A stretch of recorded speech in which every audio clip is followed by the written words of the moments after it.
Yes, everybody, Russ and the West Ham Network. Hope you are all safe and well, my friends. Happy Monday, another weekend as unfortunately disappeared, but at least West Ham won for a change. Wow, what's going on? And we go into an international break, obviously, because we just had a really good game, so we don't play any football until we play Spurs away the Saturday after next, and then obviously Man United home the following weekend. But it's Hammers Headlines in association with the KUMB.com boys. Lunchtime today, did our player ratings, our review, opinions of the Ipswich game, and obviously you, the viewers, voted as well in terms of scores for the players and all that type of stuff. Over this week, we've got our members podcast, which you'll be expecting tonight. In a bit later on, we've got the Academy show as well.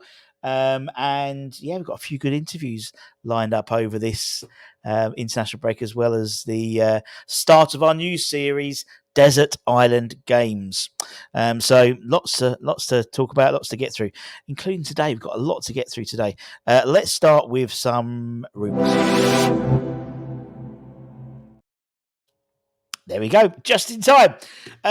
Couple of things to talk about in terms of rumours today. The first one is Perez, the former Leicester City striker. He won the Euros with Spain. But according to my favourite Spanish media outlet, 𝙍𝙀𝙋𝙋𝙊𝙍𝙏, apparently West Ham are interested in bringing the Spanish forward back to the Premier League. Now, obviously, this follows having just beaten Ipswich 4-1. All of our forwards scoring. But according to the Spanish media outlet, West Ham have turned their attentions to Perez, who's having somewhat of a renaissance to the back end of his career.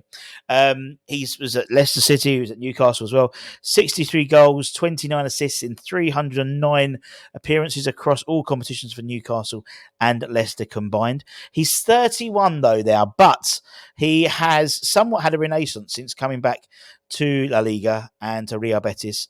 He moved in the summer 2022, and so far 15 goals and 4 assists in 59 appearances.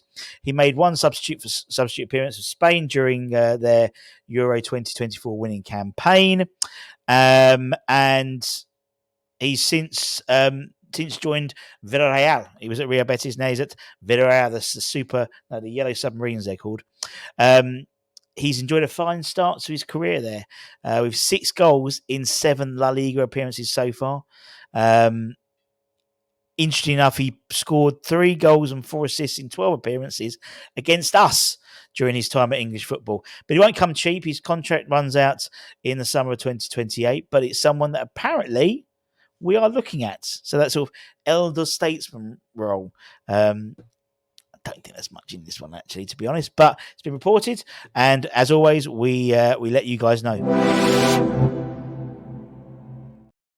Now, an interesting report emerged today, which talks about, it's from MilanLive.it, and it's stated that the AC Milan have a few targets in terms of midfield targets to play alongside Tijan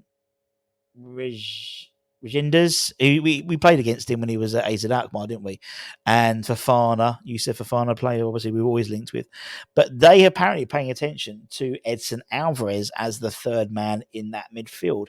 Obviously, the 26-year-old was on the bench for West Ham at the weekend. He's made 5 league appearances so far for the Hammers, with 3 starts. And the Italian club apparently thinking about the former Ajax man as their third man in that midfield trio. Now, the interesting sort of caveat to this is what they could offer in return. Unfortunately, not Youssef Fofana. Sorry, Dan. He'd have exploded if that was the case. But a former Premier League player in their ranks, and that in the form of Ruben Loftus-Cheek. Now, it could be an opportunity to do some sort of swap deal. The report states that the former Chelsea man hasn't fully adapted to Paulo Fonseca's system. Obviously, Fonseca, one of apparently Tim's list of managers he wanted in, but hasn't had a great time at AC Milan so far. And indeed, I think Moyes was even been earmarked as a potential person to come in. But Loftus-Cheek has somewhat dropped down the pecking order at AC Milan. Therefore, the 28-year-old could returns to the Premier League by joining West Ham as part of the deal for Edson Alvarez potentially. Milan are apparently quoted to say they're monitoring the situation very closely. I mean, it won't make sense for West Ham to do a straight swap deal. They're probably, I reckon, Loftus-Cheek's for about 10, 15 million pounds less than Edson Alvarez in terms of money. So, it could be a money plus Ruben deal for Alvarez potentially. Who knows? But as I said, it was covered yesterday, so we thought we'd cover it today. And let's talk about Lucas Paqueta. He has apparently, it's been revealed over the weekend that the hearing for his obviously betting allegations charges is likely now to be March. It was believed to be January 2025, but now it looks like it's been moved to March, which is a good thing because that potentially gives us another couple of months of working with Lucas Paqueta if he's found guilty, for example.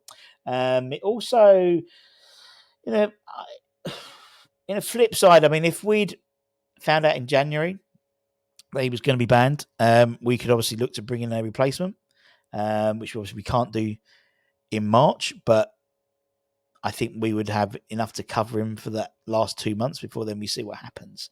Obviously, he was charged with misconduct in May following allegations of being deliberately booked in 4 different games in the 22-23 season, which his family have apparently profited from.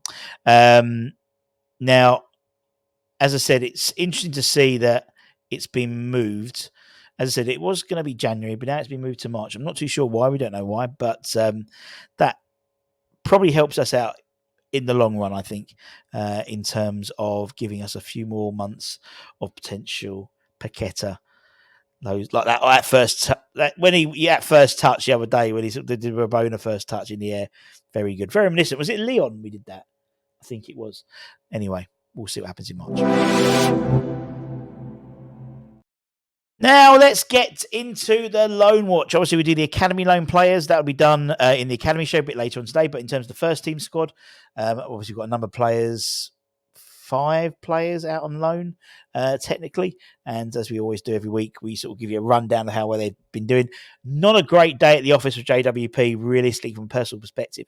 He started and played the first 78 minutes for Nottingham Forest and then 1-1 away draw with Chelsea. But the reason he ran out at 78 minutes is because he was booked for second bookings. They were sent off for 2 bookable offences. The second one being a deliberate handball to stop Nicholas Jackson advancing to the Forest goal. So cynical time for JWP. If you see the highlights, it's a bit of a schoolboy one, to be honest, but not a great day at the office for JWP. Maxwell Cornet was nowhere to be seen in the featured squad for Southampton in their 3-1 away defeats to Arsenal. Freddie Potts got another 90 minutes under his belt as Portsmouth drew 1-1 at home to Oxford United. He's getting some good minutes. His old Freddie now is back in the side. Naya Figuered helped Real Sociedad secure a 1-1 home draw against Atletico Madrid. Atletico Madrid scored after the first minutes. Julio Alvarez scored, former Man City player, assisted by Antoine Griezmann. And I believe Real Sociedad equalised in the 84th minute. So not much done in the middle of the game. But again, another 90 minutes for Nayef under his belt. Same too with Kurt Zouma as his side lost 3-0 away to Al Nassr thanks to a Cristiano Ronaldo penalty and a brace from the former Liverpool wide man Sadio Mane. As I said, we'll be doing all the other academy stuff, all the other loans in the academy show a little bit later on today. And that's it, my friends. Thank you very, very much for your time as per usual. Don't forget to give it a like, comment, share. All helps. A lot of you watch the movies, watch the shows, but don't subscribe. So if you could, it would really help us boost our numbers up going into the end of the final quarter of the year, isn't it? Ridiculous, isn't it? We're almost a couple of months away from Christmas. Oh, my goodness. And so don't forget to check out news@mamabrand.com for the latest news, reviews, and opinions. And until next time, take care. Stay safe, stay warm, stay humble, stay dry, and come on, you irons. Much love. Bye-bye.